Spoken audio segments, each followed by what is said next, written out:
Matapos ang 10 taon ng paghihintay para magdalang tao, gumuho ang mundo ni Elena nang matuklasan niyang may kabit ang asawang bilyonaryo na si Mateo at may batang ginamit bilang sandata laban sa kanya. Sa gitna ng mga sabwatan ni Monica at nalalapit na panganganak, pinili ni Elena ang sukdulang sakripisyo para mailigtas ang dalawang sanggol. Ngunit hanggang saan ang kayang ibigay ng isang ina kapag ang katotohanan ay mas masakit kaysa kamatayan? Ang gabi sa Forbes Park ay laging puno ng kislap ng mga bituin. Ngunit ngayong gabi, tila ang mansyon ng mga Sebastian ang pinakamaliwanag sa buong Makati. Amoy ng sariwang peonies at mamahaling pabango ang humahalimuyak sa hangin. Naririnig ang malambing na tugtog ng biolin na humahalo sa tawanan ng mga piling bisita mula sa matataas na lipunan. Ito ang ika-10 anibersaryo ng kasal ni Mateo at Doktora Elena Sebastian. Nakatayo si Elena sa tapat ng isang malaking salamin sa kanilang master bedroom. Ang kaniyang suot na puting silk gown ay yakap na yakap ang kaniyang balingkinitang katawan. Dahilan upang magmukha siyang isang anghel na bumaba sa lupa. Sa edad na 38, nananatiling sariwa ang kaniyang kagandahan. Ngunit kung titingnan ng maigi ang kaniyang mga mata, makikita ang pagod ng 10 taong paghihintay. Dahan-dahan niyang kinapa ang kaniyang bulsa. Doon, naramdaman niya ang isang maliit na papel na nakatiklop. Isang resulta ng laboratorio. Huminto ang kaniyang paghinga ng sandali. Sa loob ng 10 taon, dumaan siya sa lahat ng hirap, mula sa sandamakmak na gamot, injection, hanggang sa masasakit na procedure ng IVF. Maraming beses na siyang umiyak sa gabi habang yakap ang kanyang asawa dahil sa kabiguang magkaanak. Ngunit ngayon, sa wakas, dinala ng tadhana ang pinakahihintay niyang balita. Siya ay buntis. At hindi lang iyon, ang kaniyang matris ay nagdadala ng 2 munting buhay. Ngumiti si Elena sa salamin habang ang mga luha ng kagalakan ay nagbabadyang pumatak. Mateo, matutuwa ka. Sa wakas, magiging tatay ka na. Bulong niya sa sarili. Lumabas siya ng silid at bumaba sa grand staircase. Nakita niya si Mateo sa gitna ng mga bisita. Ang kanyang asawa ay mukhang napakakisig sa kanyang itim na tuksido. Ang bawat kilos ni Mateo Sebastian ay nagpapakita ng kapangyarihan at kumpiyansa. Isang bilyonaryong hari ng shipping industry. Nang magtagpo ang kanilang mga mata, ngumiti si Mateo at agad na lumapit sa kanya. Hinawakan nito ang kanyang bewang at hinalikan siya sa noo sa harap ng lahat. "You look breathtaking, my queen," bulong ni Mateo. "Happy anniversary, Mateo. May sorpresa ako sa iyo mamaya, pag-alis ng mga bisita." Sagot ni Elena. Ang boses ay nanginginig sa pananabik. Ngunit sa sandaling iyon, naramdaman ni Elena ang bahagyang panginginig ng kamay ni Mateo. Napansin din niya ang madalas na pagtingin ng asawa sa kaniyang relo. May kung anong kaba ang gumapang sa dibdib ni Elena, ngunit agad niya itong iwinaksi. Baka pagod lang ito sa trabaho, isip niya. Lumipas ang gabi sa gitna ng mga toast at pagbati.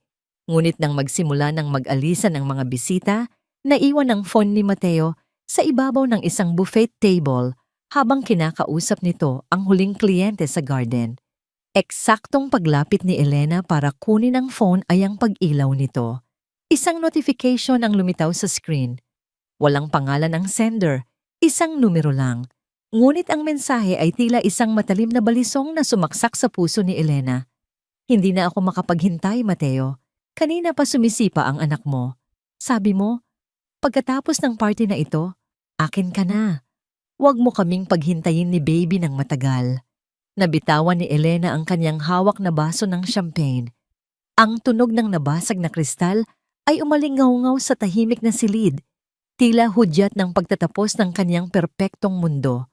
Nanginig ang kanyang buong katawan. Ang papel na hawak niya sa kabilang kamay, ang resulta ng ultrasound na nagpapatunay sa kanyang pagbubuntis, ay unti-unting nayupi sa kanyang mahigpit na pagkakahawak. "Elena, anong nangyari?" Boses iyon ni Mateo. Mabilis itong lumapit sa kanya, bakas ang pag-aalala sa mukha.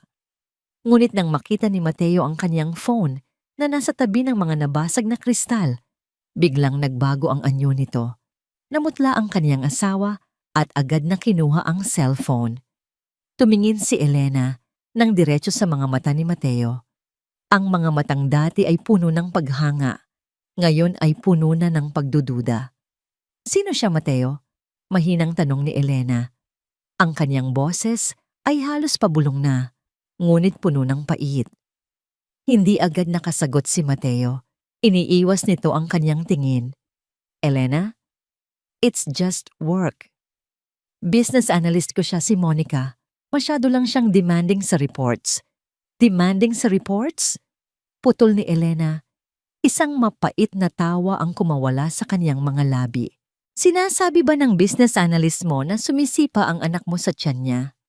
Mateo, 10 taon tayong nagsama. Kilala kita. Alam ko kung kailan ka nagsisinungaling. Huminga ng malalim si Mateo at hinawakan ang balikat ni Elena, ngunit marahas itong iwinaksin ng doktora. Kailangan kong umalis, Elena. May emergency lang talaga, sabi ni Mateo. Ang boses ay biglang naging malamig at formal. Hindi na siya nagpaliwanag. Hindi na siya humingi ng tawad. Anibersaryo natin ngayon, Mateo, at may sasabihin ako sa'yo. Sigaw ni Elena habang papalayo ang asawa. Ngunit tila bingi na si Mateo. Tuluyan na itong lumabas ng pinto at narinig na lamang ni Elena ang pag-arangkada ng sasakyan nito paalis ng mansyon. Naiwan si Elena sa gitna ng malawak at marangyang sala. Napapaligiran ng mga bulaklak na para sa kanilang pag-ibig, ngunit ngayon ay tila mga palamuti na lamang sa isang lamay. Dahan-dahan siyang napaupo sa sahig, hindi alintana, ang mga bubog ng baso sa kaniyang paligid. Binuklat niya ang nayuping papel ng kanyang ultrasound. Tiningnan niya ang 2 maliliit na tuldok sa larawan, ang kaniyang mga anak. Mga anak, patawarin niyo si Mommy. Hikbi niya habang niyayakap ang sariling tiyan. Akala ko, ang gabing ito, ang simula ng ating masayang pamilya. Pero bakit? Bakit parang ito na ang dulo? Sa dilim ng gabi, habang bumubuhos ang ulan sa labas, isang sumpa ang binuo ni Elena sa kaniyang puso. Hindi siya susuko, lalaban siya para sa kaniyang mga anak, kahit ang kapalit nito ay ang mismong buhay na kaniyang iniingatan. Ngunit hindi niya alam, sa kabilang dako ng lungsod, naghihintay si Monica, isang babaeng hindi lang basta humahanga kay Mateo, kundi isang babaeng may planong wasakin ang lahat ng meron si Elena, hanggang sa huling hibla ng kanyang pagkatao. Ang bawat patak ng ulan na humahampas sa windshield ng kanyang sasakyan ay tila maliliit na kamao na sumusuntok sa konsensya ni Mateo. Bawat pag-andar ng wiper ay tila pagbura sa imahe ni Elena. Nakatayo sa gitna ng kanilang sala, ang mga mata ay puno ng sakit at pagtataka. Ang tunog ng nabasag na baso ay paulit-ulit na umuulit sa kaniyang isipan, isang matinis na paalala ng kaniyang pagkakasala. Bakit ko ito ginagawa? Tanong niya sa sarili. Habang mahigpit na nakahawak sa manibela, ang totoo, alam niya ang sagot. Sa loob ng 10 taon, ang bawat anibersaryo, bawat kaarawan, bawat Pasko ay may isang kulang. Isang tawa ng bata, isang maliit na kamay na hahawak sa kanya. Sa kabila ng lahat ng yaman at kapangyarihan, pakiramdam niya ay isa siyang bigo, isang punong hindi namumunga. At dumating si Monica del Valle, matalino, ambisyosa, at hindi natatakot sabihin kung anong gusto niya. Sa una, trabaho lang talaga. Ngunit ang mga gabi ng overtime ay nauwi sa mga hapunan. Ang mga hapunan ay nauwi sa mga inuman. At isang gabing lasing at puno ng hinanakit sa sarili, naganap ang hindi dapat mangyari. Isang pagkakamali na akala niya ay matatapos din sa isang gabi. Ngunit ang pagkakamaling iyon ay nagbunga. Ipinark ni Mateo ang kanyang sasakyan sa basement ng isang makabago at mamahaling kondominium sa Bonifacio Global City. Ang lugar ay malinis, malamig, at walang bahid ng personal na alaala. Kabaliktaran ng mainit at puno ng buhay na mansyon kung saan naghihintay ang kaniyang asawa. Pagbukas ng pinto ng elevator sa penthouse unit, agad siyang sinalubong ng isang babaeng nakasuot lamang ng isang itim na silk robe, si Monica. Ang buhok nito ay bahagyang basa pa, at ang amoy ng kanyang pabango ay tila isang anyaya na kalimutan ang lahat.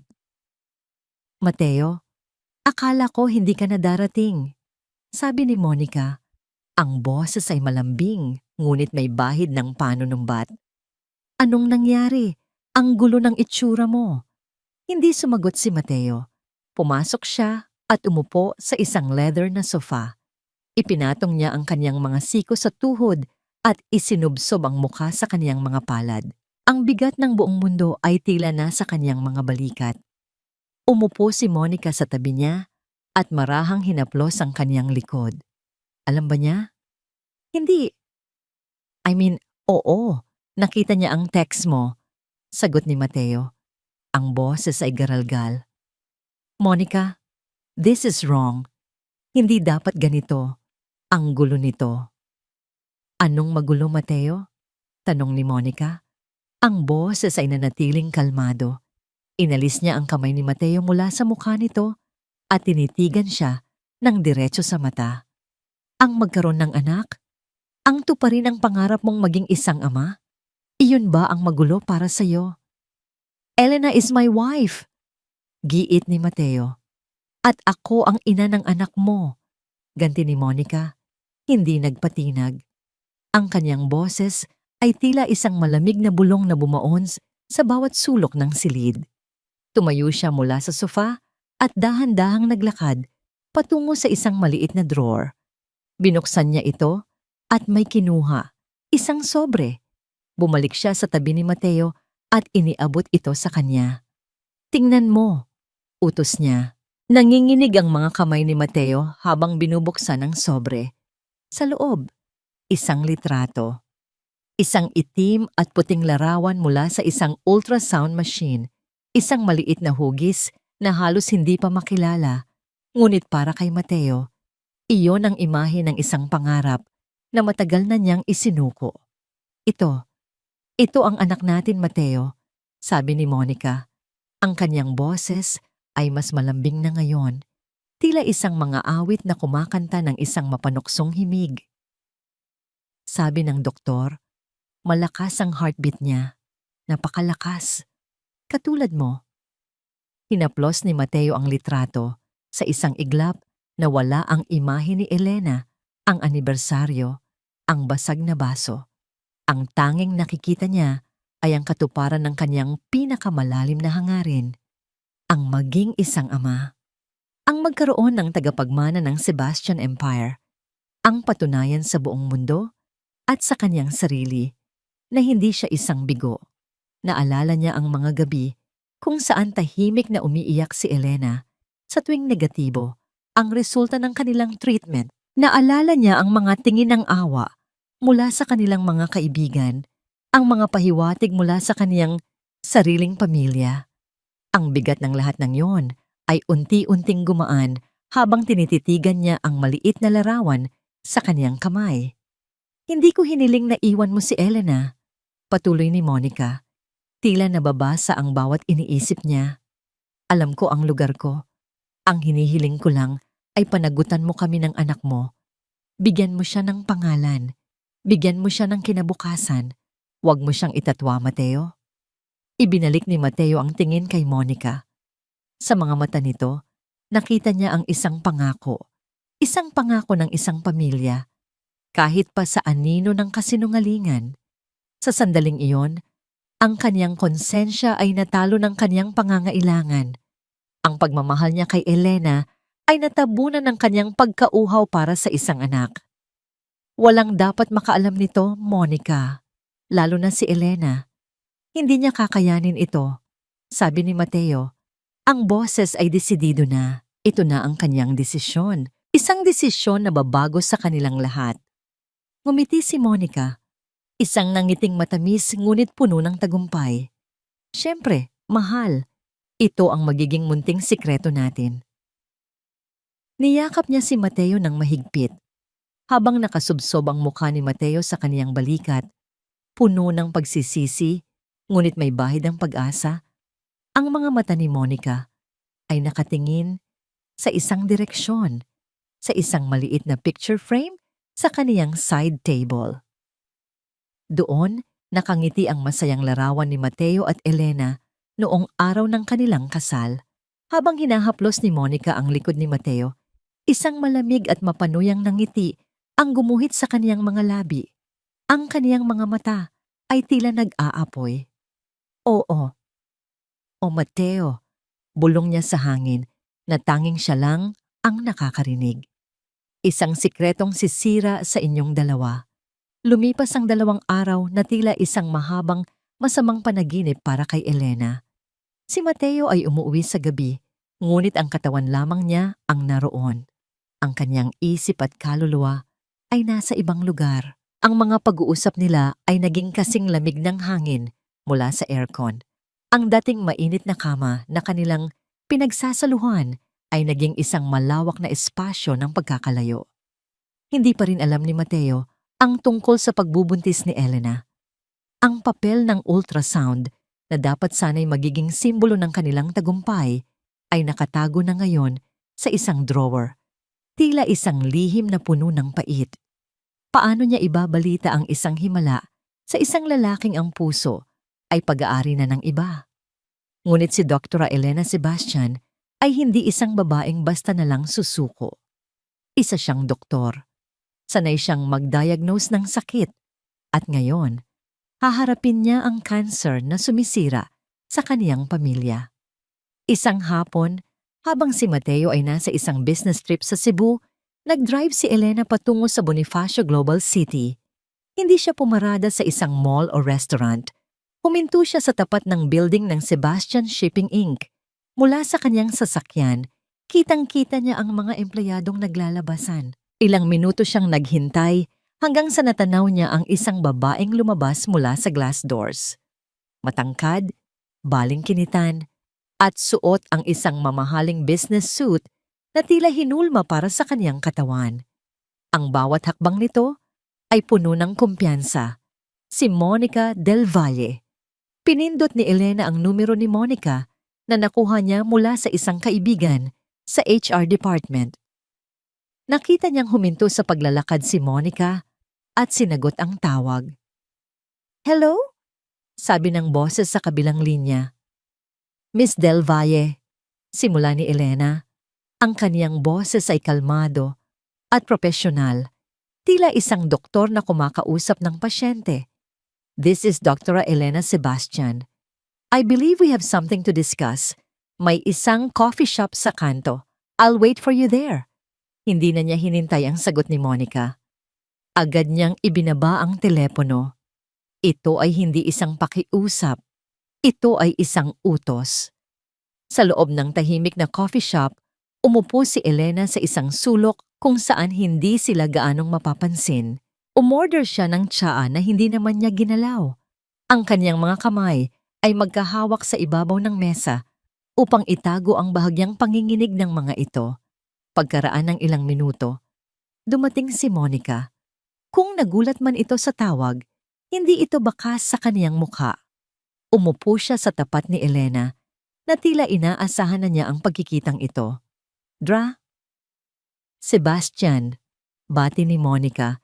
Isang maliit na ngiti ang sumilay sa kaniyang mga labi. "It's an honor. I've heard so much about you." Tinitigan ni Elena ang babaeng nasa harap niya.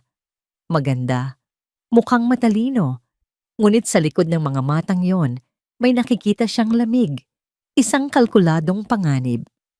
"Gusto kong malaman kung ano ang gusto mo." Diretsahang sabi ni Elena. Walang paligoy-ligoy. Humalakhak ng bahagya si Monica. "Diretsahan pala tayo. I like that." Sumandal siya sa kanyang upuan. "Simple lang naman ang gusto ko, doktora. Ang gusto ko ay ang buhay na meron ka." Isang matalim na kirot ang naramdaman ni Elena sa kaniyang dibdib, ngunit hindi niya ipinahalatang nasaktan siya. Ang buhay na meron ako ay pinaghirapan namin ni Mateo sa loob ng 10 taon. Hindi mo yon basta na lang makukuha. Talaga ba? Hamon ni Monica. Ang kaniyang ngumungiti ay nawala at napalitan ng isang mapanuyang tingin. 10 taon ng paghihintay sa isang bagay na hindi mo kayang ibigay.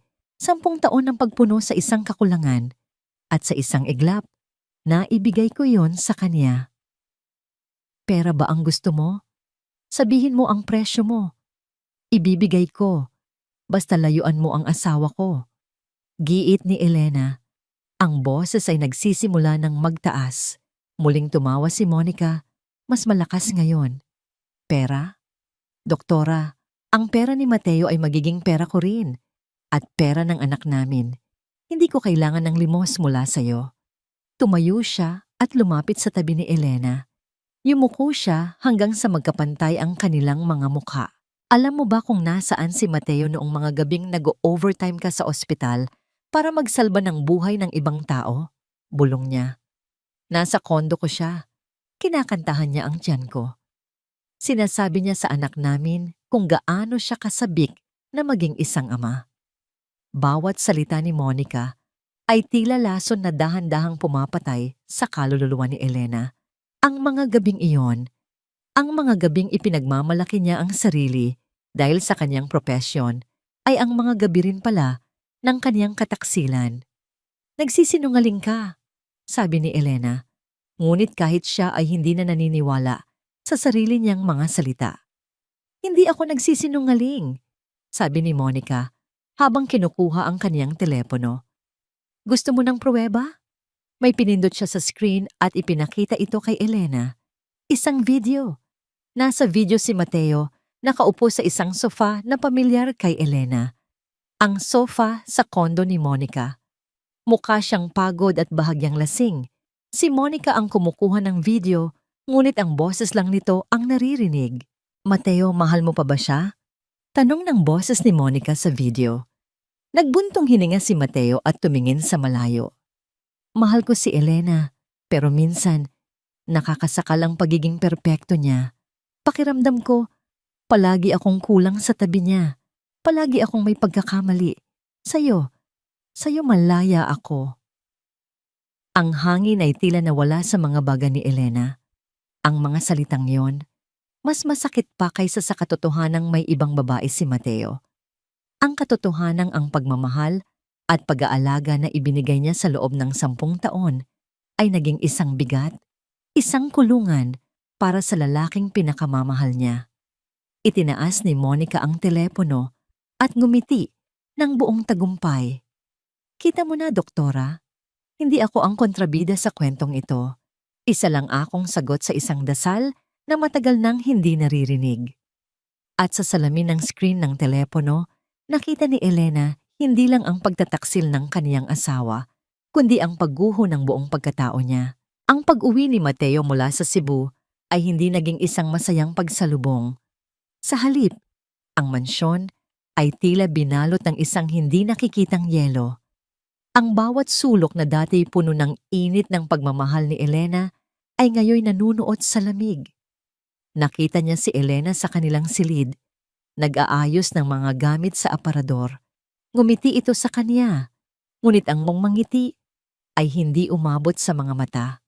Ang mga mata nito ay pagod at may bakas ng kalungkutan na pilit itinatago. Kumusta ang biyahe mo? Tanong ni Elena. Ang boses ay mahinahon ngunit walang sigla. Okay lang. Same old meetings, sagot ni Mateo habang naghuhubad ng kanyang coat. Hindi siya lumapit para yakapin ito. Hindi siya humalik. Dumiretso siya sa banyo at isinara ang pinto. Tila nagtatayo ng isang pader sa pagitan nilang dalawa. Sa likod ng saradong pinto, napasandal si Mateo at napapikit. Ang imahe ni Elena, ang sakit sa mga mata nito, ay umuukil-kil sa kaniyang isipan. Ngunit agad itong napapalitan ng imahe ng ultrasound ng pangako ng isang anak. Para ito sa pamilya natin, bulong niya sa sarili. Isang kasinungalingan na pilit niyang ginagawang katotohanan para ito sa magiging anak ko. Kinabukasan, nagsimula ang laso na dahan-dahang gumapang sa loob ng kanilang tahanan. Isang umaga, may dumating na delivery. Isang maliit na kahon na walang pangalan ng nagpadala. Nang buksan ito ni Elena sa harap ni Mateo, ang laman ay isang pares ng maliliit na sapatos ng sanggol, gawa sa puting sinulid. Kanino galing ito? Tanong ni Elena. Ang muka ay naguguluhan. May alam ka ba dito, Mateo? Nagkibit balikat si Mateo, umiiwas sa tingin. Baka nagkamali lang ng address ang courier. O baka isa sa mga kaibigan mo, nagbibiro. Ngunit sa loob-loob niya, isang malamig na kaba ang kaniyang naramdaman. Alam niya kung kaninong laro ito. Ngunit hindi yun ang huli. Makalipas ang ilang araw, isa na namang sobre ang ipinadala sa kanilang opisina. Naka-address kay Dr. Elena Sebastian. Sa loob, isang greeting card na may nakasulat, "Thinking of you." At sa loob ng card, nakasingit ang isang litrato, isang ultrasound picture. Nasa hapagkainan sila nang buksan yun ni Elena. Nakita ni Mateo kung paano biglang namutla ang kaniyang asawa. Nakita niya kung paano nanginig ang mga kamay nito habang hawak ang kaparehong litrato na ipinakita sa kanya ni Monica. Mateo, bulong ni Elena, ang boses ay nanginginig. Sino ang gumagawa nito sa atin? Bakit? Bakit may nagpapadala sa akin nito?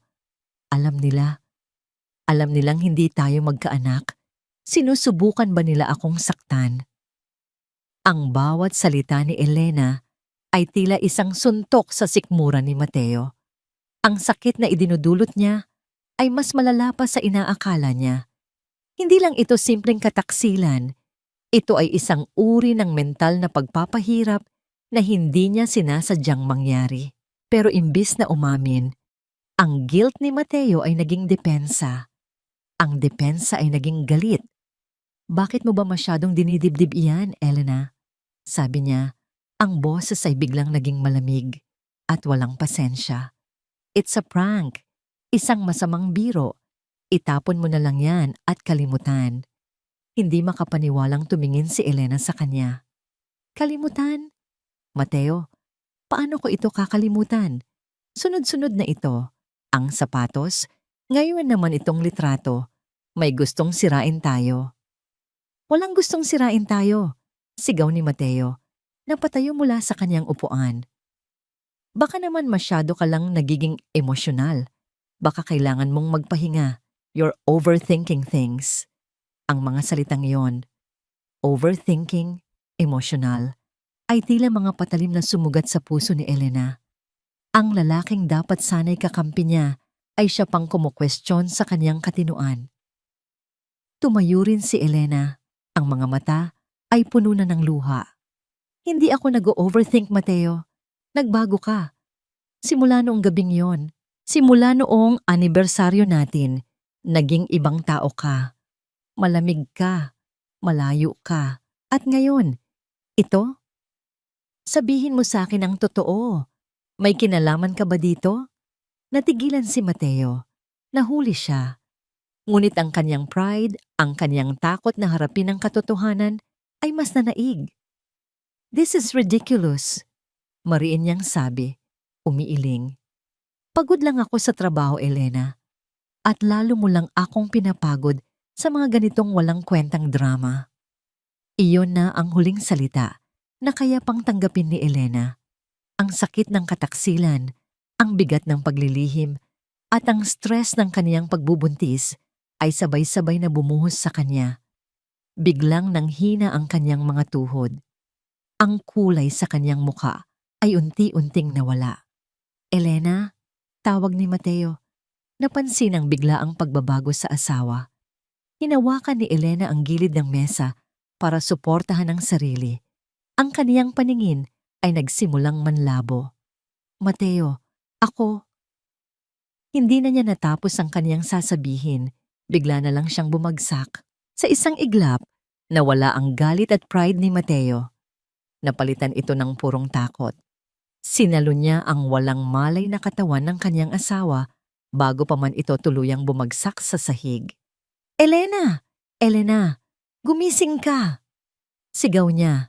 Tinatapik-tapik ang pisngi nito. Ngunit hindi ito gumagalaw. Binuhat niya ang kanyang asawa.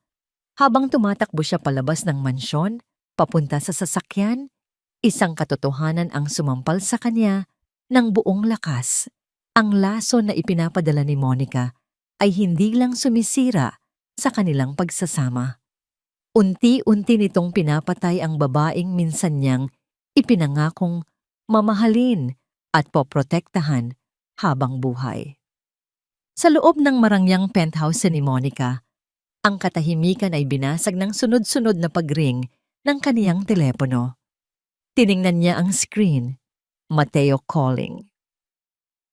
Isang malamig na ngiti ang sumilay sa kanyang mga labi. Hindi niya ito sinagot.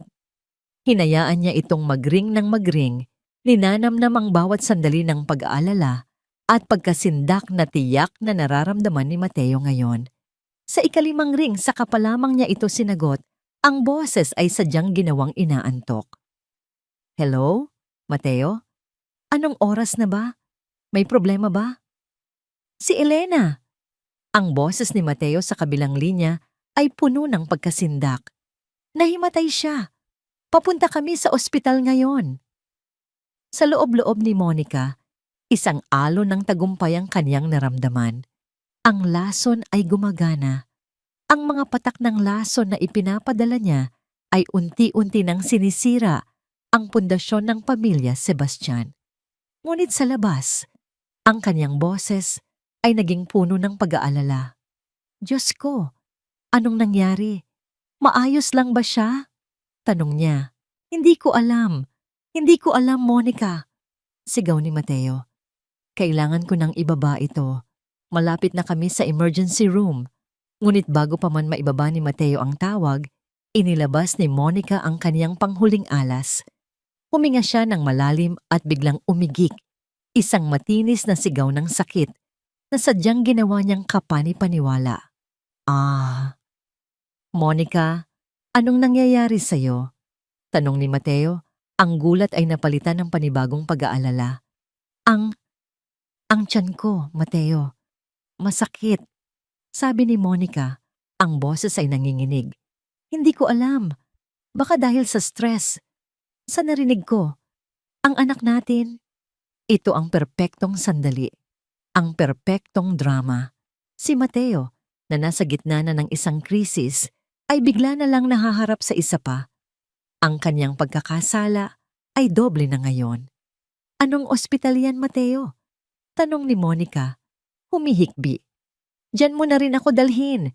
Natatakot ako para sa baby natin. Gusto ko, sa pinakamagaling na ospital tayo pupunta. Please, Mateo. Please. Narinig ni Monica ang pag-aalangan sa paghinga ni Mateo. Alam niya ang iniisip nito.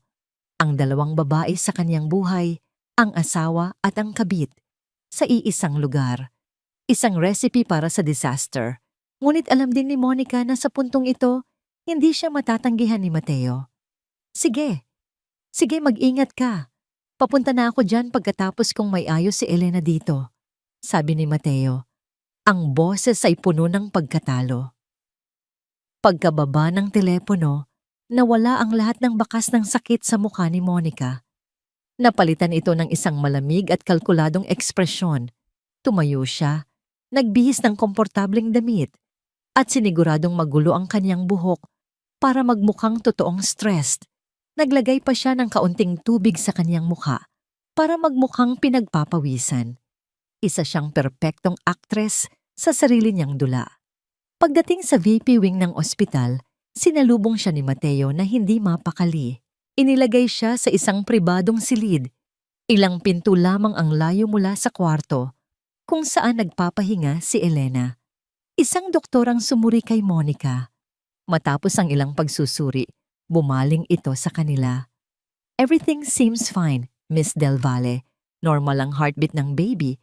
Siguro ay Braxton Hicks contractions lang yan, dala ng stress. Kailangan mo lang magpahinga. Nakahinga ng maluwag si Mateo, ngunit si Monica ay nakatingin lamang sa doktor. Isang matamis na ngiti ang nasa labi. Of course, everything is fine, isip niya. Dahil walang mali sa simula pa lang, nang maiwan silang dalawa, hinawakan niya ang kamay ni Mateo. Salamat, Mateo. Salamat at hindi mo kami pinabayaan. Magpahinga ka na, Monica, sabi ni Mateo, bago marahang bawiin ang kaniyang kamay. Babalikan ko lang si Elena. Ngunit habang papalabas si Mateo ng pinto, nakita ni Monica ang isang nurse na may dalang isang malaking buke ng puting rosas papunta sa direksyon ng kwarto ni Elena. Isang ideya ang biglang pumasok sa kanyang isipan. Kinagabihan, nang ang buong palapag ay tahimik na at tanging ang mahinang tunog ng mga makina ng ospital ang naririnig. Dahan-dahang bumangon si Monica mula sa kaniyang kama. Sinilip niya ang hallway. Walang tao. Tulad ng isang anino, tahimik siyang naglakad patungo sa silid ni Elena. Ang pinto ay bahagyang nakaawang. Sumilip siya sa loob. Doon, nakahiga si Elena, mahimbing na natutulog. Mukha itong payapa, ngunit mapututla. Nakakabit sa kanyang braso ang isang IV drip at ang steady na beep, beep, beep ng heart monitor sa tabi niya ay tila isang lullaby sa katahimikan ng gabi. Pumasok si Monica sa loob. Ang kanyang mga paa ay hindi gumagawa ng kahit anong ingay sa makintab na sahig. Tumayo siya sa tabi ng kama at tinitigan ang babaeng kinamumuhian niya ng buong puso. Ito ang babaeng mayroon ng lahat. Ang pangalan, ang yaman, ang pagmamahal ni Mateo. Ngunit ngayon, sa higaang ito, mukha itong mahina at kaawa-awa. At ang kalagayang yun ay nagbigay kay Monica ng isang kakaibang kasiyahan. Dahan-dahan niyang inilapit ang kanyang bibig sa tainga ni Elena. Ang kanyang hininga ay mainit at puno ng lason, isang demonyong bumubulong sa isang natutulog na anghel. Gumising ka, doktora, bulong niya. Ang boses ay manipis, ngunit matalim. Huwag kang mag-alala. Nandito lang ako sa kabilang kwarto. Ako ang inaalagaan ni Mateo. Bahagyang gumalaw si Elena sa kanyang pagkakatulog. Tila naririnig ang masamang tinig sa kanyang panaginip. Alam mo ba, patuloy ni Monica, ang bawat salita ay idinidiin niya nang may kasamang pagkasuklam. Habang nakahiga ka dyan, walang magawa. Kami naman ni Mateo ay pinaplano na ang binyag ng aming anak. Isang Sebastian, isang tunay na tagapagmana, isang bagay na kahit kailan ay hindi mo maibibigay sa kanya. Tumigil siya sandali. Pinakikiramdaman ang epekto ng kanyang mga salita. Nakita niya ang bahagyang pagkunot ng noo ni Elena. Kaya magpagaling ka! Dagdag ni Monica. Ang kaniyang tono ay biglang naging sarkastiko at puno ng awa. Kailangan ka naming maging malakas dahil sino ang mag-aayos ng lahat kapag umalis na kami ni Mateo para buuin ang sarili naming pamilya? Sino ang maiiwan para pulutin ang mga basag na piraso ng buhay mo? At ang kaniyang huling salita, ang pinakamasakit sa lahat. Ang anak mo, kung magkakaroon ka man, ay hindi makikilala ang kanyang ama. Dahil ang tatay niya ay tatay na rin ng anak ko. At sa aming dalawa, alam nating lahat kung sino ang pipiliin niya. Dahan-dahan siyang umatras. Ang isang ngiti ng tagumpay ay nakaguhit sa kanyang mga labi. Bago siya tuluyang lumabas, sinulyapan niya ang heart monitor. Ang dating kalmadong beep beep beep beep beep ay biglang bumilis. Beep beep beep beep beep. Ang blood pressure ni Elena, kahit sa kanyang pagkakatulog, ay biglang tumaas. Ang lason na ibinulong ni Monica ay hindi lang pumasok sa kanyang tainga. Ito ay dumiretso sa kanyang puso. Unti-unting pinipiga ito. Nag-iiwan ng sugat na hindi kayang gamutin ng kahit sinong doktor. Nang makabalik si Monica sa kanyang silid, humiga siya sa kama at ipinikit ang kanyang mga mata. Ang nangiti ay hindi pa rin nawawala. Sa gabing iyon, 2 babae ang nakahiga sa iisang ospital. Ang isa ay natutulog sa kapayapaan ng kanyang kasamaan habang ang isa naman ay binabangungot, nilalabanan ang isang digmaang hindi niya nakikita para sa mga buhay na dinadala niya sa kanyang sinapupunan. Ang pasilyo ng VIP wing ay tila isang mahabang tulay na nagdudugtong sa dalawang magkaibang mundo ni Mateo.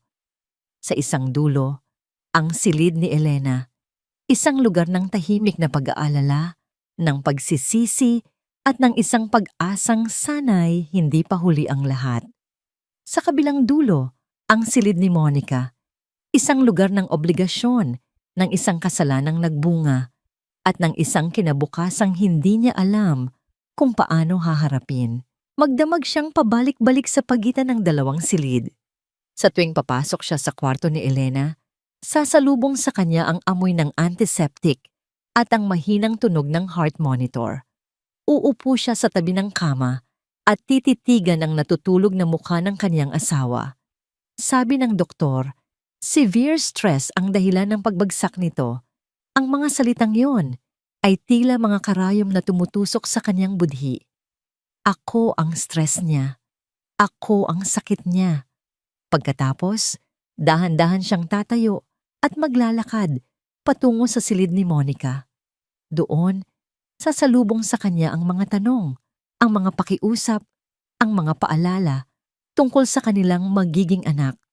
Pakiramdam niya ay hinihila siya sa dalawang magkaibang direksyon hanggang sa unti-unti na siyang napupunit sa gitna. Isang gabi, pagkatapos niyang bantayan si Elena, hanggang sa ito'y makatulog ng mahimbing, naglakad siyang muli papunta sa silid ni Monica para kumuha ng ilang gamit.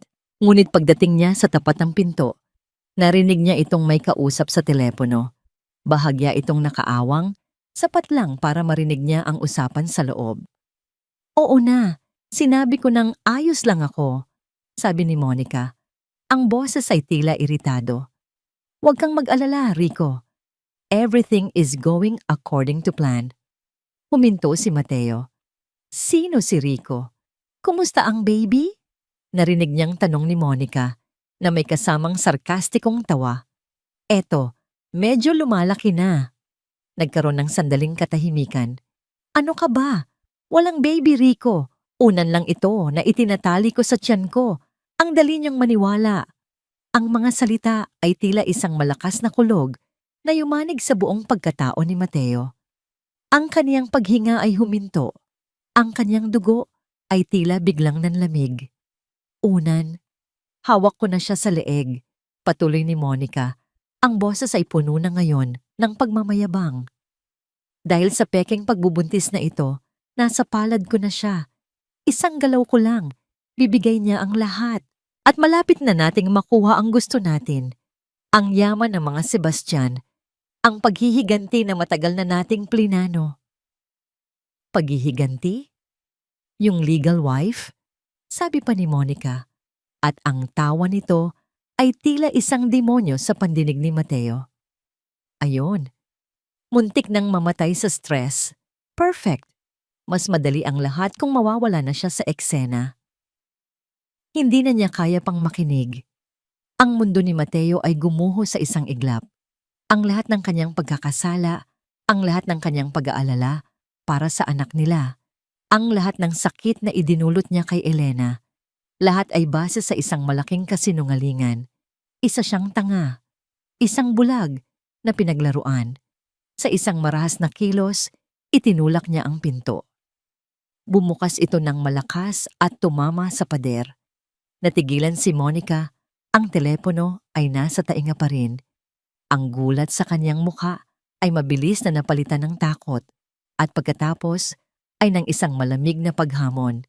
Ibinaba niya ang telepono. Ma, Mateo? Sinungaling! Sigaw ni Mateo. Ang boses ay umaling-awngaw sa buong silid. Lumapit siya kay Monica. Ang mga mata ay nag-aapoy sa galit. Walang baby? Isang unan lang ang lahat ng ito?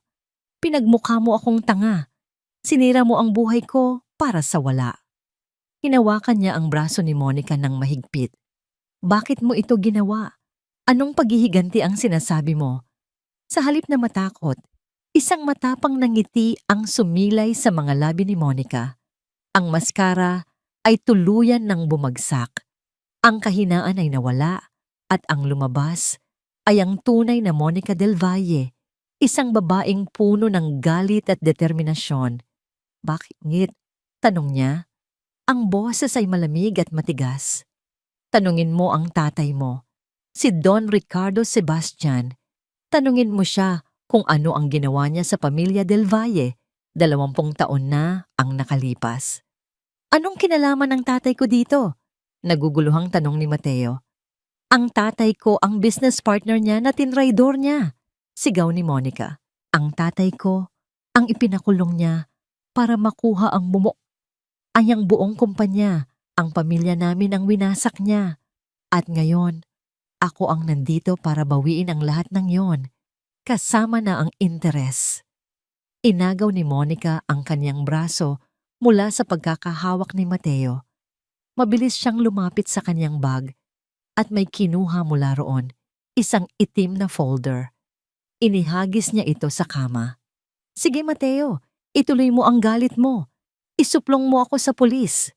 Hamon niya. Pero sa oras na gawin mo yan, ilalabas ko ang lahat ng ito.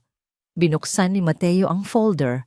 Sa loob, mga dokumento, mga kopya ng bank statement, mga litrato, mga ebidensya ng pandaraya, money laundering, at lahat ng ilegal na transaksyon na ginawa ng kaniyang ama para itayo ang Sebastian Shipping Inc.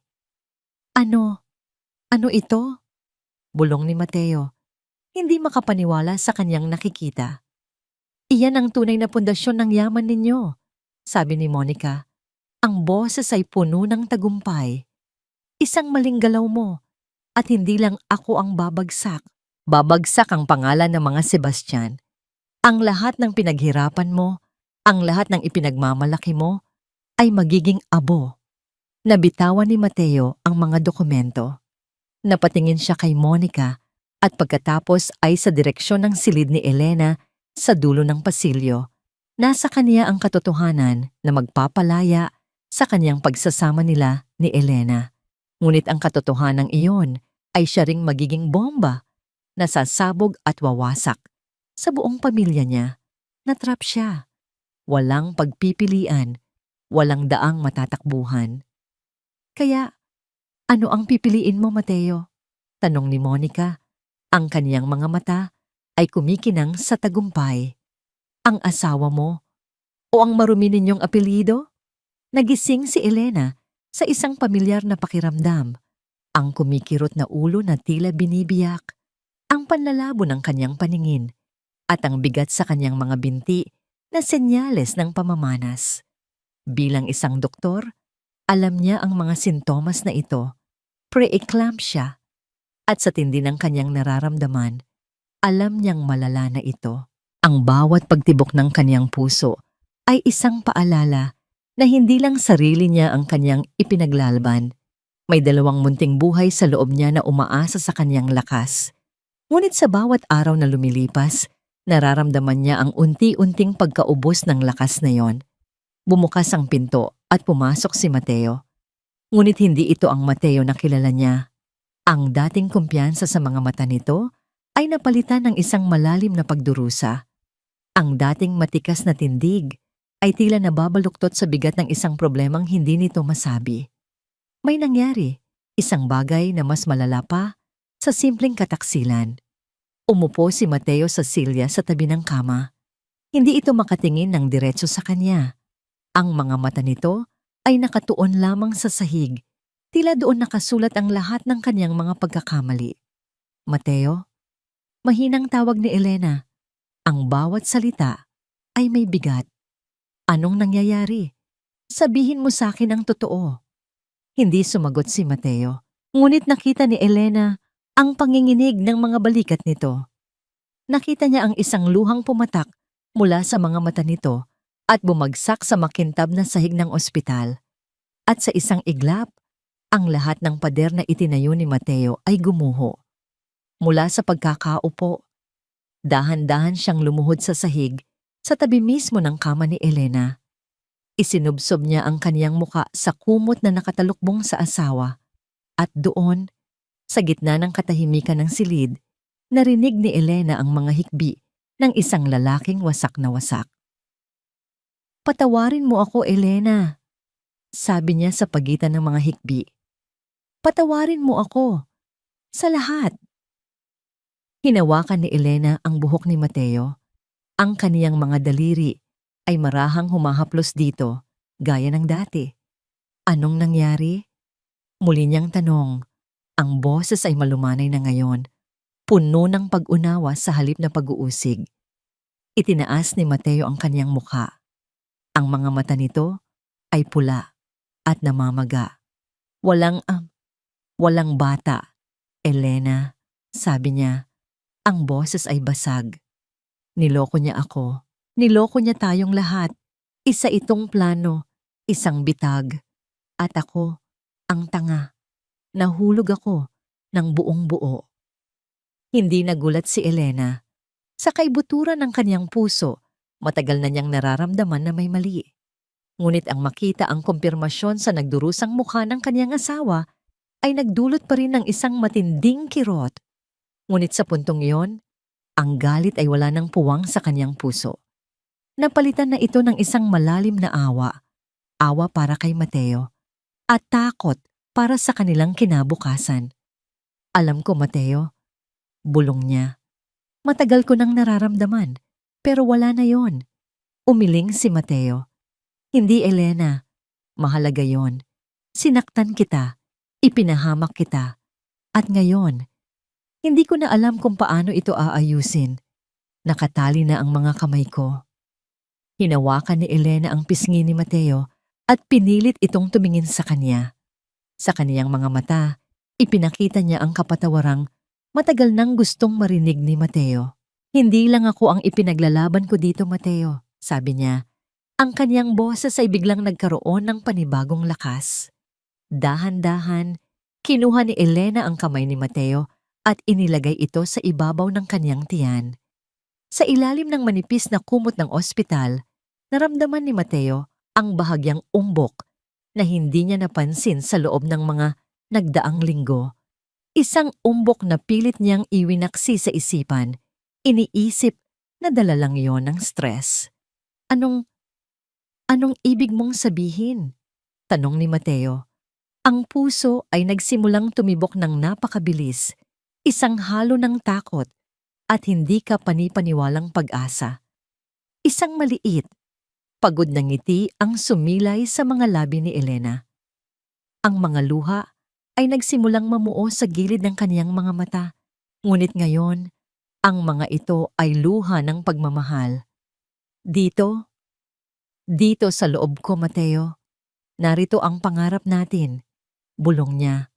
Ang totoong pangarap, ang sagot sa 10 taon nating pagdarasal. Ang paghinga ni Mateo ay tila nahinto sa kaniyang lalamunan. Ang kaniyang mga mata ay nanlalaki habang unti-unti niyang nauunawaan ang sinasabi ng asawa. "Hindi lang isa, Mateo," dagdag ni Elena. Ang boses ay nanginginig sa emosyon. "Dalawa sila." Ang katotohanan ay tila isang malakas na kidlat na tumama sa buong pagkatao ni Mateo. Dalawa? Kambal. Ang himalang matagal na niyang hinintay. Ang dahilan kung bakit siya nagkasala ay narito pala. Nasa asawa niya. Ang babaeng sinaktan niya, ang babaeng niloko niya, ay nagdadala ng dobleng biyaya na dapat sana ay para sa kanilang dalawa. Ang pagsisisi na kaniyang naramdaman kanina ay walang-wala kumpara sa napakatinding sakit at hiya na bumalot sa kanya ngayon. Napahagulhol siyang muli, hindi na dahil sa kasinungalingan ni Monica, kundi dahil sa katotohanan ng pagmamahal ni Elena. "Totoo ba ito, Elena? Totoo ba ito?" sabi niya. Ang kanyang kamay ay nanginginig habang marahang hinahaplos ang tiyan ng asawa. Tumango si Elena. "Oo, Mateo. Kaya lumaban ka. Kailangan nating lumaban. Hindi para sa akin, hindi para sa'yo. Para sa kanila." Sa sandaling iyon, sa gitna ng sakit at pagtataksil, muling nabuo ang kanilang sumpaan. Ang kapatawaran ay naibigay na. Ang pag-asa ay muling sumibol. Niyakap ni Mateo ang kanyang asawa, ang kanyang muka ay nakasubsob sa balikat nito, ang kanyang mga luha ay bumabasa sa damit ng ospital. Pangako, Elena, pangako, babawi ako sa inyo. Aalagaan ko kayo. Ngunit habang magkayakap sila sa gitna ng kanilang muling nabuong pangako, biglang naramdaman ni Mateo ang paninigas ng katawan ni Elena. Elena? Biglang namutla ang kanyang mukha. Ang kaniyang hawak sa kamay ni Mateo ay biglang humigpit ng hindi normal, tila isang bakal na kumakapit sa huling hibla ng lakas. Elena, anong nangyayari? Tanong ni Mateo. Ang takot ay mabilis na gumapang pabalik sa kanyang puso. Ang mga mata ni Elena ay pumihit pa itaas at ang kanyang katawan ay nagsimulang manginig ng marahas. Ang mahinang tunog ng heart monitor ay biglang naging isang tuloy-tuloy at nagmamadaling alarma. Elena! Elena! Anong nangyayari sa'yo? Sigaw ni Mateo, ang kanyang boses ay puno ng pagkasindak. Nagsimulang bumula ang bibig ni Elena. Ang atake ng seizure, ang pinakakinatatakutang komplikasyon ng malalang pre-eclampsia ay nangyayari na. Sa isang iglap, nawala ang lahat ng pag-asa. Nawala ang lahat ng pangako. Ang tanging natira ay ang malupit na katotohanan na nasa bingit ng kamatayan ang kaniyang asawa at ang kaniyang 2 anak. Nurse! Doktor! Tulong! Sigaw ni Mateo. Ang kaniyang boses ay umalingaw-ngaw sa buong pasilyo. Isang desperadong sigaw ng isang lalaking malapit nang mawalan ng lahat. Pinindot niya ang emergency button sa tabi ng kama at ang buong ospital ay tila nagising sa tunog ng isang code blue na alarma, isang hudyat ng nagbabantang trahedya.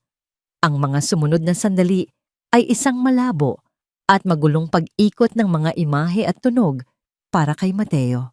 Ang silid ay biglang napuno ng mga taong nakaasul na scrub suit. Isang nurse ang marahang, pero mariing nagtulak sa kanya palabas ng kwarto. Sir, we need space. Please wait outside. Mga salitang hindi niya naiintindihan ang nagliparan sa hangin.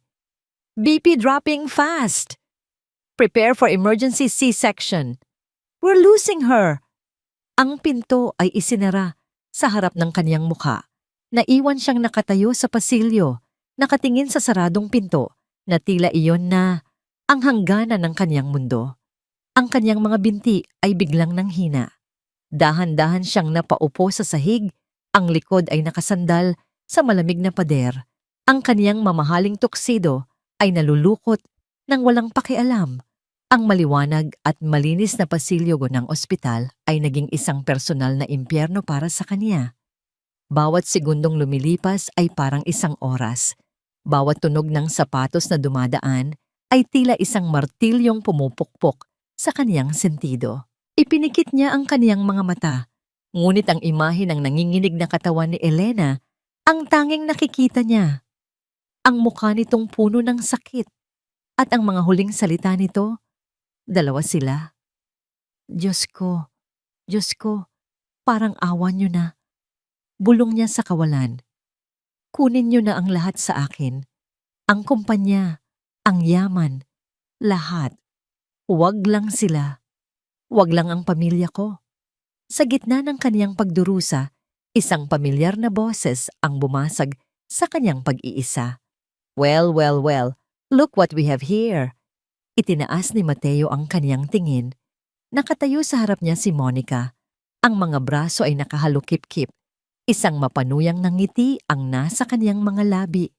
Ang pekeng pag-aalala ay ganap nang nawala. At ang natira ay ang purong kasamaan. Anong ginagawa mo dito? Tanong ni Mateo. Ang boses ay mahina, ngunit puno ng galit. Sinusundo ka. Ano pa ba? Sagot ni Monica. Tila naglalakad lang sa parke. Tapos na ang palabas, Mateo. Oras na para umuwi. Hayaan mo na ang martir mong asawa dyan. Kasalanan naman niya kung bakit siya nagkaganyan. Masyadong madrama. Ang mga salitang yon ay tila gasolinang ibinuhos sa nag-aalab ng galit ni Mateo. Tumayo siya. Ang kaniyang buong katawan ay nanginginig sa puot. "Umalis ka," sabi niya. Ang bawat salita ay idinidiin. "At saan ako pupunta? Sa atin, di ba?" Pang-aasar pa ni Monica. "Huwag mong kalimutan, Mateo, na kahit anong mangyari dyan sa loob, hawak pa rin kita sa leeg. Isang tawag ko lang sa mga reporter." "Sinabi ko nang umalis ka." Ang sigaw ni Mateo ay umalingaw-ngaw sa buong pasilyo. Isang sigaw na puno ng sakit, pagsisisi, at purong galit. Ang tunog niyon ay nakakuha ng atensyon ng 2 security guard na nagpapatrolya. "May problema po ba dito, sir?" tanong ng isang guard. Hindi na sumagot si Mateo. Itinuro lang niya si Monica. Ang kaniyang mga mata ay hindi inaalis dito. Tila isang hayop na handang pumatay. "Hindi pa tayo tapos, Mateo," sigaw ni Monica habang marahas siyang kinakaladkad ng mga gwardya palayo. "Tandaan mo ang mga dokumento. Sisirain kita. Sisirain ko kayong lahat."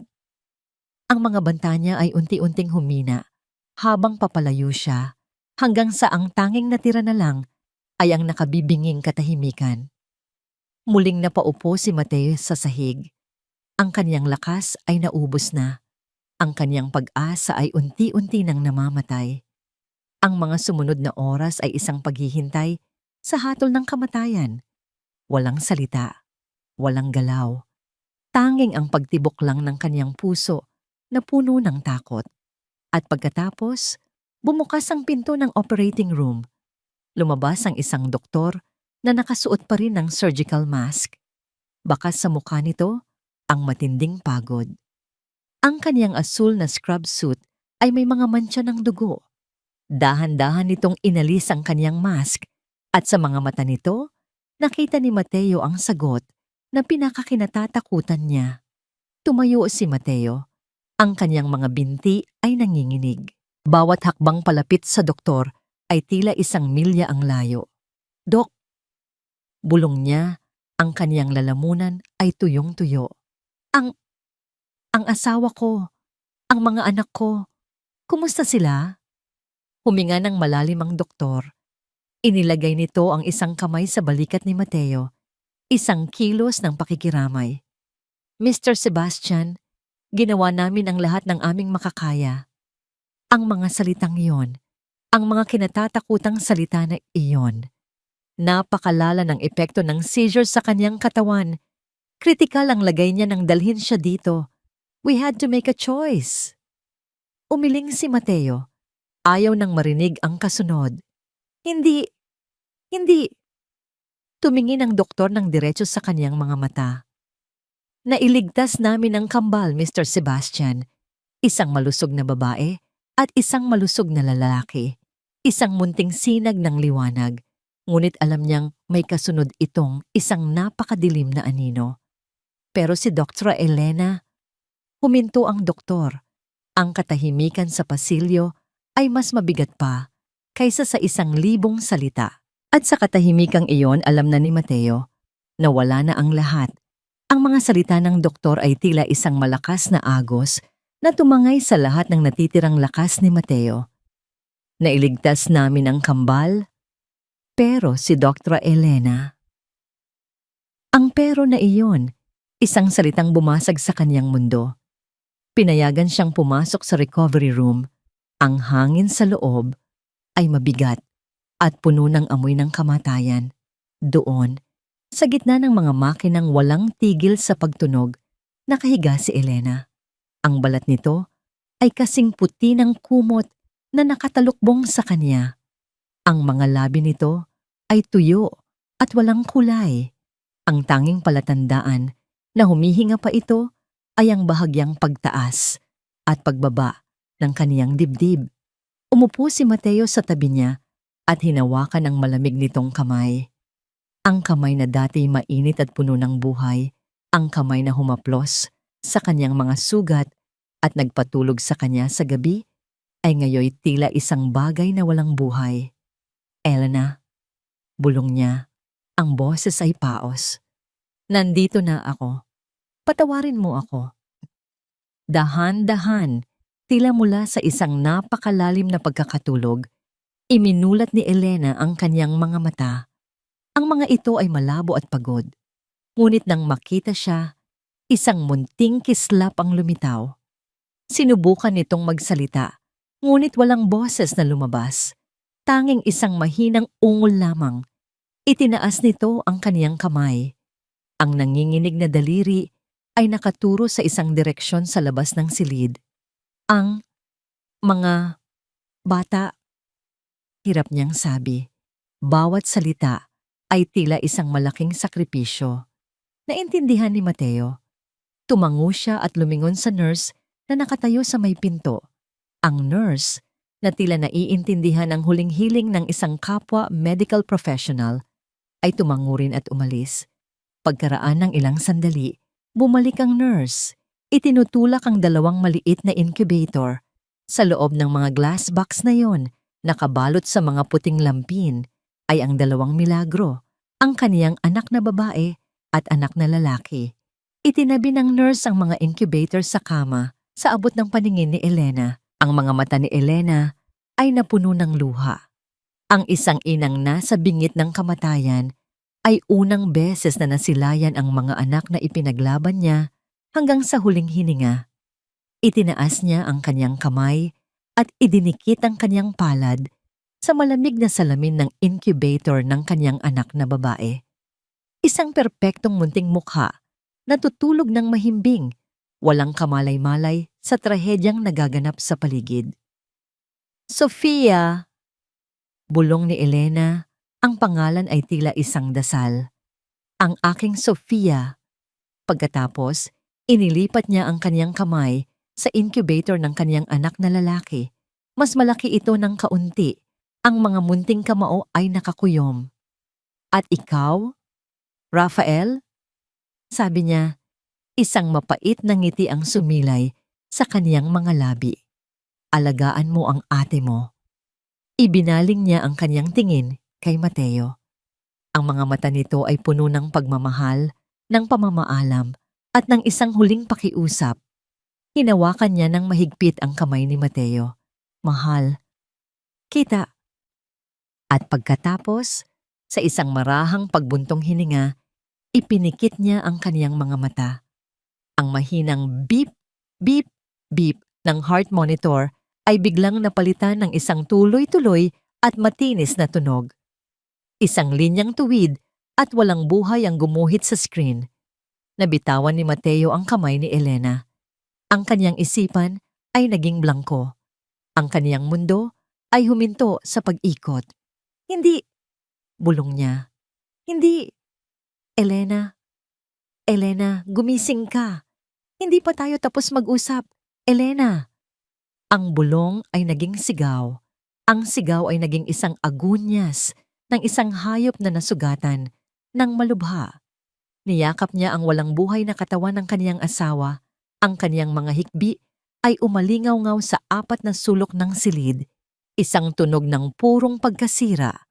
Ang lamay ay tila isang mahabang panaginip na ayaw niyang magising. Umuulan sa labas.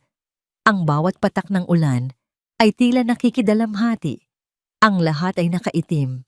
Ang mga mukha ng mga kaibigan at pamilya ay isang malabong imahe ng awa at pakikiramay.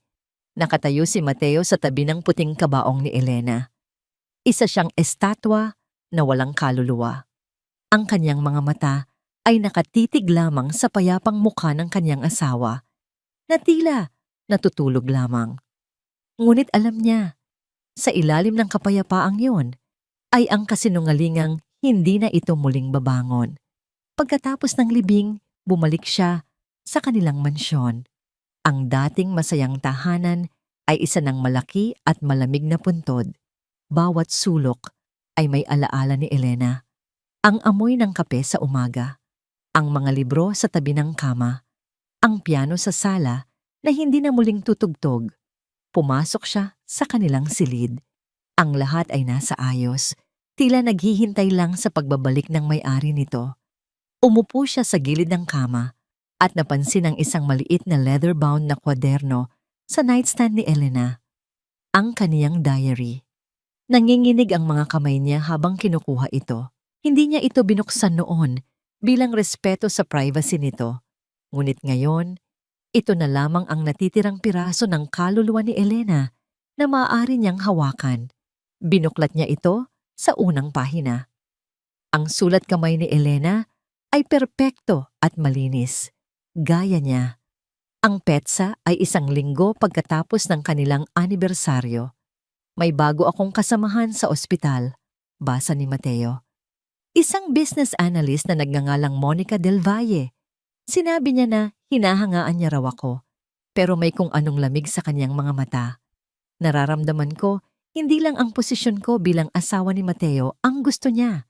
May mas malalim, may mas madilim. Hindi ko pa alam kung ano, pero isa lang ang sigurado ko. Hindi ko hahayaang sirain niya ang pinakamahalaga sa akin. Hindi ko hahayaang sirain niya ang lalaking mahal ko. Lalaban ako kahit sa paraang ako lang ang nakakaalam.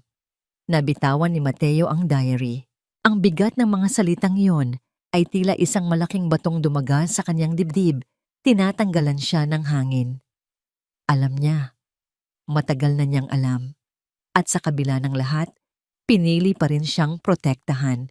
Pinili nitong harapin ang panganib ng mag-isa para iligtas siya. At siya, ang lalaking pinrotektahan nito, ang siya mismong nagtulak dito sa bingit ng kamatayan. Ang pagluluksa ay may iba't ibang anyo. Para sa ilan, ito ay agos ng luha. Para sa iba, ito ay ang pag-iisa sa dilim. Ngunit para kay Mateo Sebastian, pagkatapos basahin ang huling isinulat ni Elena, ang kaniyang pagluluksa ay naging isang malamig, matigas, at hindi matitinag na bato ng determinasyon. Wala ng luha, wala ng pagsisisi, tanging isang layunin na lang ang natitira, ang pagbabayad. Hindi na niya inalintana ang Sebastian Shipping Inc. Hindi na niya sinasagot ang mga tawag mula sa Board of Directors. Ang mansyon ng mga Sebastian ay naging isang war room. Ang kaniyang study, na dati puno ng mga business proposal, ay napuno na ngayon ng mga legal na dokumento, mga timeline ng pangyayari, at mga litrato ni Monica Del Valle. Ibinuhos niya ang lahat ng yaman at impluwensya niya sa iisang layunin, ang hanapin ang bawat butas, bawat kasinungalingan, bawat kasabwat ni Monica. Nag-hire siya ng pinakamagagaling na private investigators sa bansa. Ipinahanap niya ang bawat text message, bawat bank transfer, bawat taong nagngangalang Rico na konektado kay Monica. Ang unang hakbang ay ang pinakamabigat, ang harapin ang multo ng nakaraan. Isang gabi, dinalaw niya ang kanyang ama, si Don Ricardo Sebastian, sa lumang mansyon nito sa Alabang. Nadatnan niya itong nag-iisa, umiinom ng brandy habang nakatingin sa sarili nitong larawan noong kabataan. Mateo, anak, bati ng matanda. Hindi man lang lumingon. Nabalitaan ko ang nangyari. Nakikiramay ako. Hindi ako naparito para sa pakikiramay, Papa, sabi ni Mateo. Ang boses ay kasing lamig ng hangin sa labas. Inilapag niya sa mesa ang itim na folder na ibinigay sa kanya ni Monica. Ang mga ebidensya ng kasalanan ng kaniyang ama. Nang makita ni Don Ricardo ang mga dokumento, bigla itong napalingon. Ang pagiging kalmado nito ay nawala. Napalitan ng gulat at bahagyang takot. Saan mo nakuha yan? Hindi na yon mahalaga, sagot ni Mateo. Ang mahalaga ay kung ano ang gagawin ko dito. Ginamit ito ni Monica Del Valle para sirain ang buhay ko. Ginamit niya ang kasalanan mo para patayin ang asawa ko. Hindi mo pwedeng ilabas iyan, sigaw ng matanda.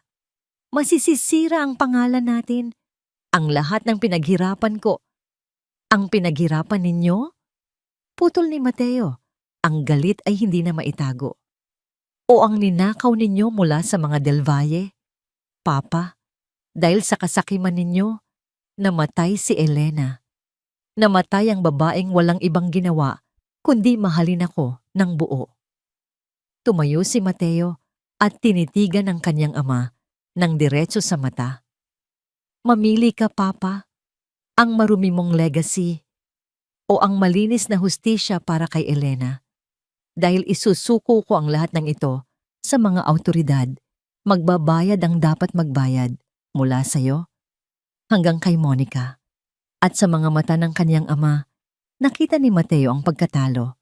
Makalipas ang ilang linggo, ang araw ng paghuhukom ay dumating. Ang korte ay puno ng mga tao at media. Nakaupo si Monica sa panig ng akusado. Suot ang isang simpleng bestida. Ang mukha ay puno ng pekeng kababaang loob. Sa tabi niya, ang kanyang abogado, handang gamitin ang lahat para ipagtanggol siya. Sa kabilang panig, nakaupo si Mateo, nakasuot ng itim na itim. Ang kanyang mukha ay walang emosyon, tila isang estatwang bato. Nagsimula ang paglilitis. Inilatag ng mga abogado ni Mateo ang lahat ng ebidensya. Ang mga pekeng medical record na ginamit ni Monica para sa kaniyang pagbubuntis, ang mga bank transfer sa isang lalaking nagngangalang Rico Santos, ang kaniyang pinsan na tumulong sa kaniya sa panloloko, at ang mga testimonya ng mga empleyado sa mansyon tungkol sa mga kahina-hinalang delivery na nagdulot ng stress kay Elena. Ngunit ang alas ni Monica ay ang itim na folder. Ipiniresinta ito ng kaniyang abogado bilang ebidensya na si Monica ay isang biktima lamang, na ginawa niya ang lahat dahil sa matinding galit at pagnanais na mabigyan ng hustisya ang kaniyang pamilya. Hindi po isang kriminal ang kliyente ko, Your Honor, sabi ng abogado ni Monica. Isa po siyang anak na nasira ang pamilya dahil sa kasakiman ng mga Sebastian. Ngunit may isang nangiti sa labi ng abogado ni Mateo. Your Honor, aaminin po namin ang lahat ng nilalaman ng folder na yan. Sa katunayan, huminto ito at tumingin sa buong korte. Ang lahat ng dokumentong yan ay ipinasa mismo ng kliyente ko, si G. Mateo Sebastian, sa Anti-Money Laundering Council at sa Department of Justice. 2 linggo na ang nakakaraan. Isang bulungan ang kumalat sa buong silid, maging si Monica ay natigilan. Ang kaniyang alas, ang kaniyang blackmail, ay nawala ng silbi. Ang kasong ito ay hindi tungkol sa nakaraan ng mga Sebastian, patuloy ng abogado. Ito ay tungkol sa mga krimen na ginawa ni Miss Monica Del Valle, ang fraud, ang blackmail, ang paninirang puri, at ang pinakamatindi sa lahat, ang emotional and psychological harassment na direktang nagdulot sa pagkamatay ni Dr. Elena Sebastian. Ito na ang huling dagok. Ipinatawag nila sa witness stand ang nurse na naka-duty noong gabing bumagsak ang vital signs ni Elena. Maari mo bang sabihin sa korte kung ano ang nakita mo sa heart monitor records ni Dr. Sebastian noong gabi bago siya atakihin? Tanong ng abogado. Opo, sagot ng nurse. Bandang 2:00 ng madaling araw, biglang tumaas ng sobra ang kanyang blood pressure at heart rate. Usually nangyayari lang po iyon kung may matinding stress o emotional trigger. At base sa CCTV footage sa hallway, iyon po ang eksaktong oras na lumabas si Miss Del Valle mula sa silid ni Dr. Sebastian. Ang lahat ng kulay ay nawala sa mukha ni Monica. Ang kanyang pagkukunwari ay gumuho. Ang peking biktima ay naging isang halimaw sa harap ng lahat. Sinungaling, sigaw ni Monica na patayo. Wala akong ginawang masama. Siya ang may kasalanan. Masyado siyang mahina. Nararapat lang sa kanya ang mamatay. Ang pagsigaw niyang yon ang nagselyo sa kanyang kapalaran. Pagkatapos ng ilang araw ng deliberasyon, ibinaba ng hukom ang hatol. Guilty sa lahat ng kaso, fraud, extortion, at ang pinakabago, homicide through reckless imprudence. Dahil dito, sabi ng hukom, ang boses ay matigas at walang awa. Hinahatulan si Miss Monica Del Valle ng habambuhay na pagkakakulong. Isang buntong hininga ng ginhawa ang narinig mula sa panig ni Mateo. Ngunit habang kinakaladkad ng mga pulis si Monica palabas ng korte, tumigil ito at tinitigan si Mateo ng may nanlilisik na mga mata. Hindi pa tayo tapos, Mateo. Sigaw niya. Ang boses ay puno ng kamandag. Mabubulok man ako sa kulungan, pero isinusumpa ko. Isinusumpa ko kayo. Mamamatay din ang mga anak ninyo. Mag-isa kang mamamatay, Mateo. Tandaan mo yan. Ang sumpa ay tila isang malamig na hangin na dumampi sa balat ni Mateo. Nakuha na niya ang hustisya. Ngunit sa anino ng tagumpay na yon, isang bagong takot ang ipinunla sa kanyang puso. Ang hustisya ay may mapait na lasa. Pagkatapos ng paglilitis, ang mansyon ng mga Sebastian ay naging mas tahimik kaysa sa isang puntod. Ang galit na nagbigay lakas kay Mateo sa loob ng mga nagdaang linggo ay unti-unting nawala at ang naiwan ay isang malawak at malalim na kawalan. Ang digmaan ay tapos na, ngunit ngayon ay kailangan niyang harapin ang mga abo ng naiwan nito. Ang bilyonaryong si Mateo Sebastian na kayang isara ang 1 bilyong pisong deal sa isang tawag lang ay hindi alam kung paano patahanin ang isang umiiyak na sanggol sa ganap na 3:00 ng madaling araw. Shhh! Tahan na, Rafael. Tahan na, anak. Bulong niya habang marahang inuugoy ang maliit na katawan sa kaniyang mga bisig. Gutom ka ba? Inaantok? Anong kailangan mo? Sa kabilang crib, nagsimula na ring umiyak si Sofia. Kambal nga sila. Ang yak ng isa ay tila isang senyales para sa isa pa na magsimula na rin. Pakiramdam ni Mateo ay masusuklian na siya ng bait. Ang mga gabi ay naging isang walang katapusang siklo ng pagpapadede, pagpapatulog at pagpapalit ng lampin. Ang kanyang mga mata ay may malalalim na eye bags. Ang kanyang mamahaling damit ay napalitan ng mga t-shirt na laging may mantsa ng gatas. Ang dating makapangyarihang CEO ay isa na ngayong pagod na pagod at walang alam na ama. Isang umaga, habang tinitimpla ang gatas, napatingin siya sa salamin. Ang lalaking nakatingin pabalik ay hindi niya kilala. Payat, maputla, at ang mga mata ay walang buhay. Ang bigat ng pagkawala ni Elena, kasama ng pisikal na pagod sa pag-aalaga ng kambal, ay unti-unti siyang nilalamon. Nagsimulang bumalik sa kanyang isipan ang sumpa ni Monica. Mag-isa kang mamamatay, Mateo, sa tuwing uubuhin ng isa sa mga bata. Isang malamig na takot ang gumagapang sa kanyang dibdib. Sa tuwing lalagnatin sila, ang imahe ni Monica na sumisigaw sa korte ay bumabalik sa kanyang alaala. Ang sumpa ay naging isang multo na bumubulong sa kanya sa dilim. Pinapakain ang kanyang depresyon at pag-aalinlangan sa sarili. Hindi ko ito kaya, bulong niya isang gabi habang nakaupo sa sahig ng nursery na papaligiran ng 2 natutulog na anghel. Hindi ako si Elena. Hindi ko alam ang ginagawa ko. Baka mas masisira ko lang sila. Ang dating mansyon na puno ng mga katulong ay naging isang kulungan. Ipinagbawal niya ang pagpasok ng kahit sino maliban sa 2 pinagkakatiwalaang yaya na matagal nang nagsisilbi sa pamilya. Ang takot na baka may gustong manakit sa kanyang mga anak ay naging isang obsesyon. Ngunit ang tunay na kalaban ay hindi nasa labas. Nasa loob niya ito. Isang araw, habang pinagmamasdan ng kambal na natutulog, bigla na lang siyang napaiyak. Hindi isang marahas na paghagulhol, kundi isang tahimik na pag-agos ng mga luhang matagal na niyang kinimkim. Umiyak siya para kay Elena. Umiyak siya para sa nawala nilang pamilya. At higit sa lahat, umiyak siya para sa sarili niya. Para sa lalaking nawawala sa gitna ng sarili niyang kadiliman. Sa gitna ng kanyang pag-iyak, naramdaman niya ang isang maliit na kamay na dumampi sa kanyang pisngi. Iminulat niya ang kanyang mga mata. Si Sofia, na nagising pala, ay nakadungaw mula sa crib. Ang mga malalaki at bilugang mata nito ay nakatitig sa kanya, puno ng pag-uusisa. Ang maliit na kamay na yon, ang inosenteng tingin na yon, ay tila isang sinag ng liwanag na tumagos sa kanyang madilim na mundo. Papa? Ang unang salita ni Sofia ay, hindi mama. Ito ay Papa. Isang salita na gumising sa kaniyang natutulog na kaluluwa.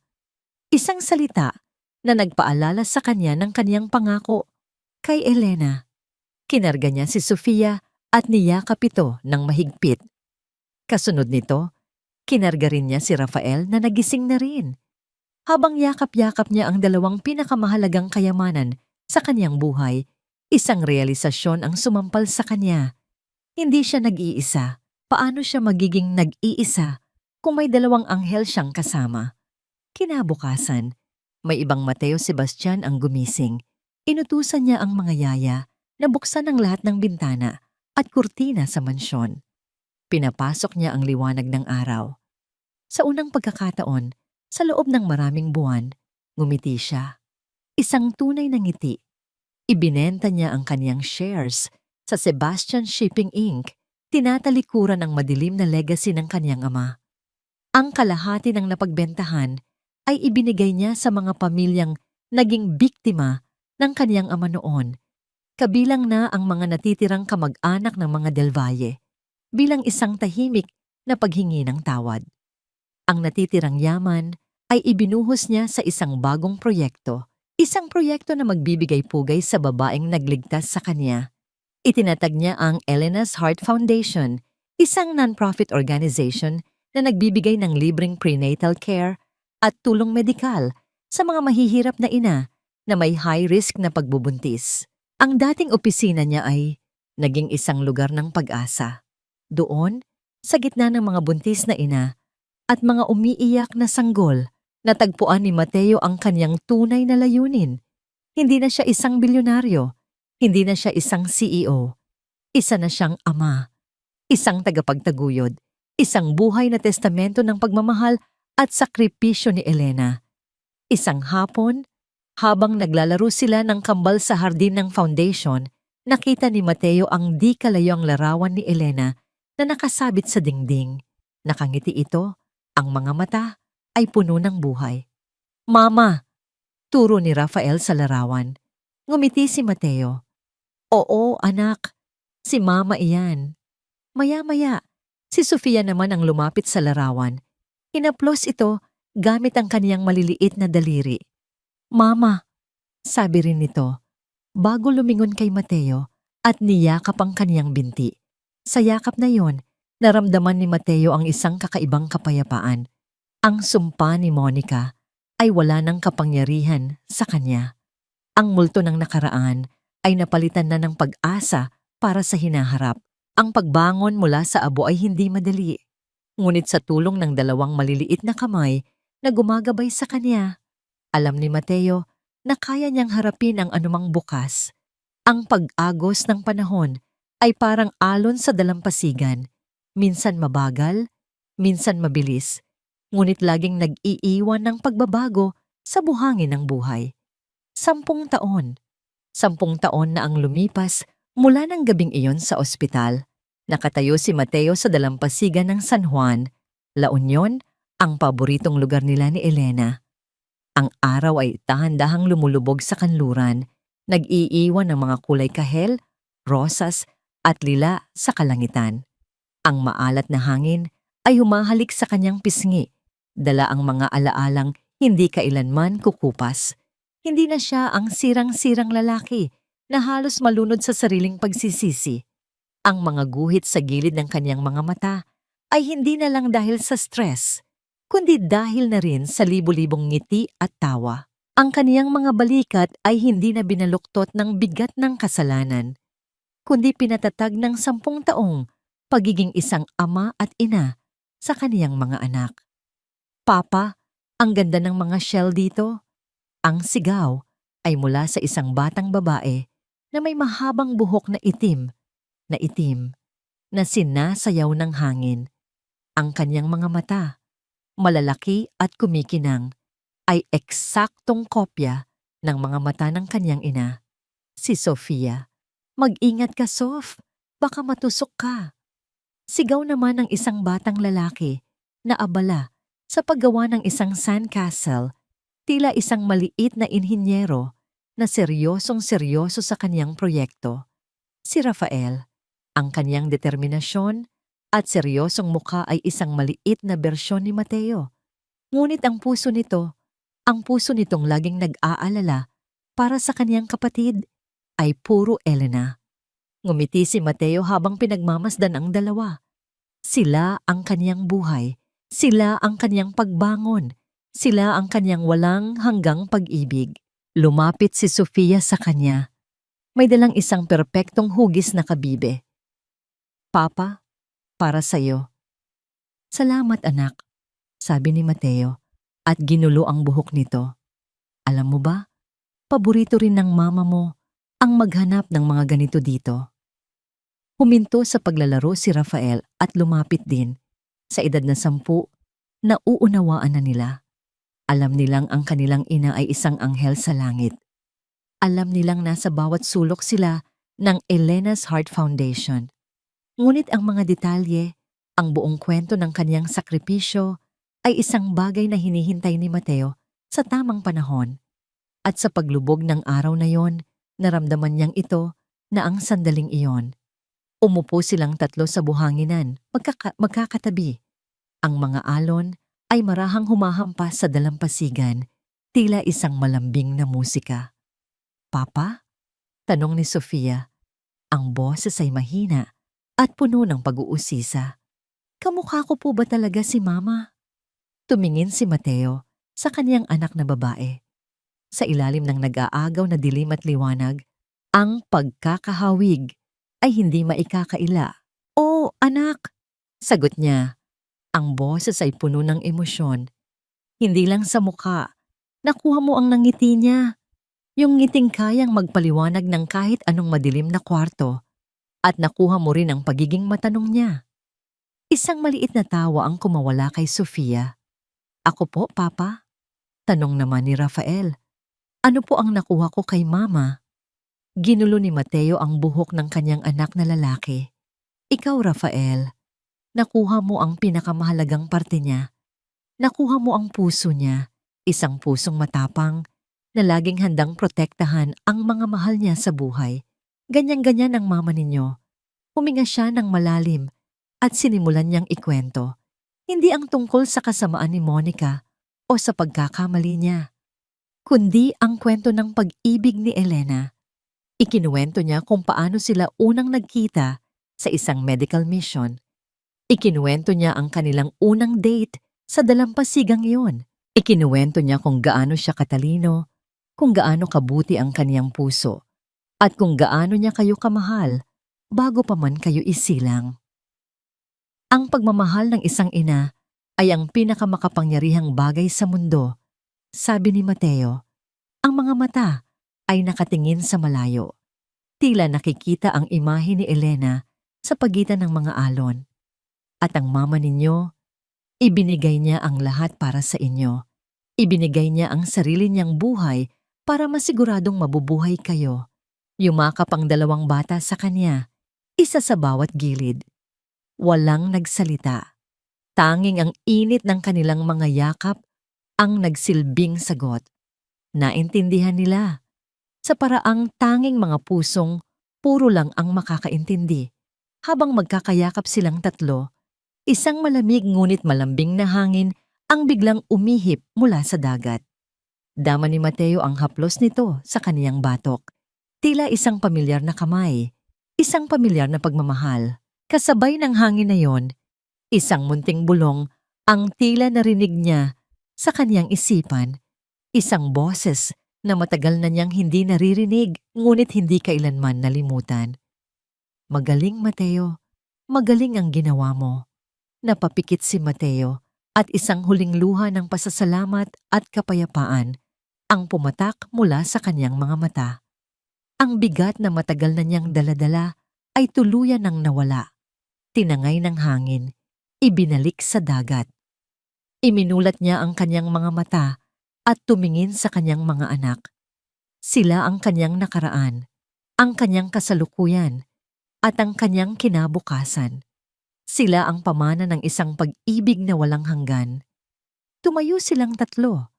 Magkahawak kamay, sabay-sabay silang naglakad palayo sa dalampasigan, papalayo sa lumulubog na araw, at pasulong sa isang bagong umaga na puno ng pag-asa. Ang kwento nila ay hindi nagtapos sa trahedya. Ito ay nagsimula muli sa diwa ng isang walang katumbas na sakripisyo at isang pag-ibig na kailanman ay hindi magwawakas. Sa huling pahina ng trahedya ni Elena, nananatiling buhay ang diwa ng isang inang nagmahal hanggang wakas. Ang kanyang sakripisyo ay hindi naging walang saysay, sapagkat sa pagpanaw niya, isinilang ang pag-asa at ang pagkakataon para sa pagtubos. Ang mga kasinungalingan at puot na inihasik ni Monica ay naharap sa bigat ng hustisya, habang si Mateo ay piniling talikuran ang dating pagkabulag upang ialay ang natitirang buhay sa pagpapalaki ng mga anak at sa mga gawaing makatao bilang paggalang sa alaala ni Elena. Hindi ito kuwento ng paghihiganti, kundi ng kapatawaran at pananagutan. Ipinapaalala nito na ang tunay na yaman ay ang buhay na inililigtas at ang kabutihang ipinagpapatuloy. Sa gitna ng sakit, may liwanag na iniiwan ang mga mabubuting puso. Kayo mga kaibigan, paano ninyo pinipili ang magmahal kapag nasaktan kayo? Kung kayo si Mateo, kaya ba ninyong magbago at maglingkod? At kumusta kayo ngayon? May lungkot ba kayong pasan na nais naming samahan? Nandito ang aming channel handang makinig at umalalay.